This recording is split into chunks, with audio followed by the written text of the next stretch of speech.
بسم اللہ الرحمن الرحیم۔ السلام علیکم ورحمۃ اللہ وبرکاتہ۔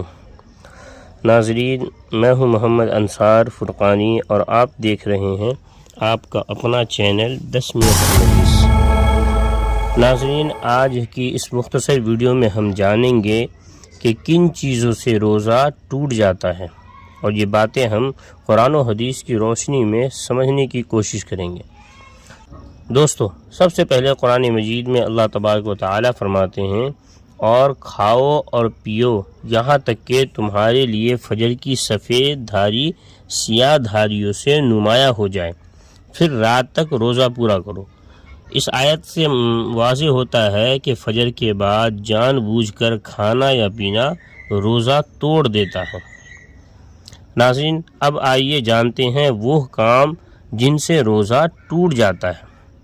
نمبر 1، جان بوجھ کر کھانا پینا۔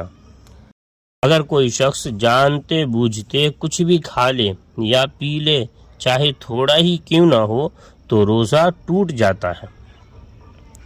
نمبر 2، جان بوجھ کر جماع کرنا، یعنی بیوی سے ملنا۔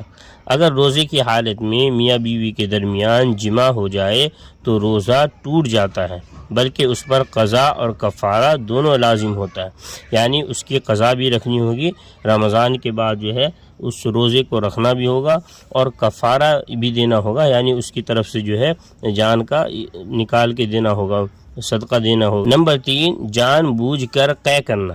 نبی کریم صلی اللہ علیہ وسلم نے فرمایا، جس کو خود بخود قے آ جائے اس پر قضا نہیں، اور جو جان بوجھ کر قے کرے اس پر قضا ہے۔ قے کہتے ہیں الٹی کرنا، وومٹ کرنا، اس کو قے کہتے ہیں۔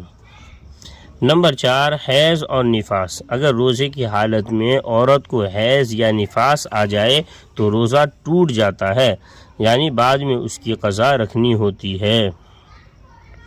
نمبر 5، جان بوجھ کر منی خارج کرنا۔ اگر کسی شخص نے قصداً ایسا عمل کیا جس سے منی خارج ہو جائے تو روزہ ٹوٹ جاتا ہے۔ اب کن چیزوں سے روزہ نہیں ٹوٹتا؟